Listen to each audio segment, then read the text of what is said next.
la dermatite atopique ou eczéma de l'enfant ou eczéma constitutionnel, maladie très importante qui a vu sa prévalence augmenter de façon considérable, puisqu'à peu près chez l'enfant, la prévalence, il y a, mettons, dans les années 80-81, pour les pays occidentaux, dont la France, était entre 2 et 3% des enfants atteints d'une dermatite atopique.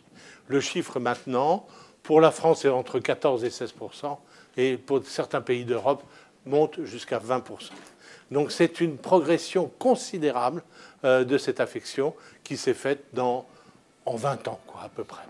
Alors ça, on y reviendra. Il y a une autre théorie, mais je n'aurai pas le temps d'intervenir ce soir là-dessus. On fera peut-être un jour, on en reparlera. C'est ce qu'on appelle la théorie hygiéniste, qui est absolument passionnante et qui d'ailleurs explique l'augmentation de prévalence avec l'augmentation du niveau de vie pour certaines maladies auto-immunes, pour certaines maladies allergiques, et dont la dermatite atopique. Alors la dermatite atopique, c'est une maladie qui fait intervenir des acteurs très différents. Les premiers sont des immunologistes. C'est une maladie avant tout immunologique de la peau. Les deuxièmes sont des généticiens, car il faut un terrain génétique, qui est le terrain de l'atopie, pour le faire. Et le troisième, c'est l'environnement. C'est tout ce qui nous entoure, c'est tout l'environnement qui est absolument capital. Et puis, évidemment, le dermatologue qui a quand même son rôle à dire pour faire la synthèse de tout ça. Donc, il s'agit donc d'une dermatose inflammatoire chronique qui va évoluer par des poussées. Et les poussées sont absolument capitales. On a fait des progrès énormes, vous allez le voir, dans le traitement des poussées. En revanche, on a besoin de progrès importants. C'est pour prévenir l'apparition de ces poussées, c'est-à-dire donc pour le traitement d'entretien. Alors là, je suis revenu en arrière. Alors déjà, cliniquement, un rappel très rapide.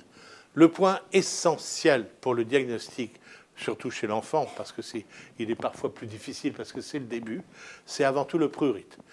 Les démangeaisons sont énormes. Il n'y a pas d'eczéma atopique sans prurite, sauf avant l'âge de 4-6 mois, parce qu'il est très difficile de se rendre compte des démangeaisons chez le nourrisson, le jeune nourrisson. Mais il y en a quand même, mais on n'arrive pas à les diagnostiquer. Donc un prurite important. Deuxièmement, une chronologie. C'est une maladie chronique, inflammatoire chronique, donc on va avoir des poussées et on va avoir des rémissions. Troisièmement, il y a les lésions, l'aspect des lésions et leur topographie que vous avez marqué sur cette diapositive. Et surtout, un terrain atopique familial qu'on va retrouver dans plus de 70% des cas. Je vais y revenir. Alors, voici d'emblée les lésions.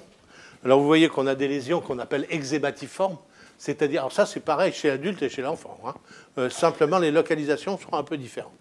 Alors, vous voyez qu'on a ces lésions qui sont érythémateuses, rouges, qui sont suintantes.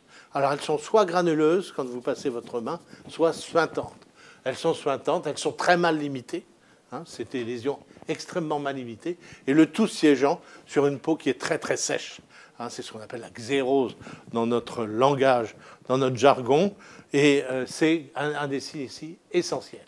Donc, des démangeaisons, c'est chronique, donc ça évolue par poussée. Alors, décidément, je les passe à l'envers. Voilà, d'autres. Alors, chez l'enfant, ça prédomine sur les grands plis. Au tout début, c'est les genoux, et après, ça va être les creux poplités, ça va être les plis des coudes, la nuque, tous les grands plis. Mais ça touche aussi le visage, ça touche aussi pratiquement toutes les lésions. Les Japonais ont découvert dans une montagne qui s'appelle Tsukuba un champignon et avec une substance qui s'appelle le tacrolimus. Tacro, ça veut dire tacrol, c'est un acroline, c'est un macrolide, pardon.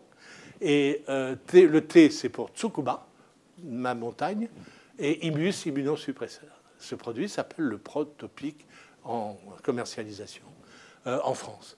Il a des propriétés très utiles. Et surtout, il n'est pas atrophogène.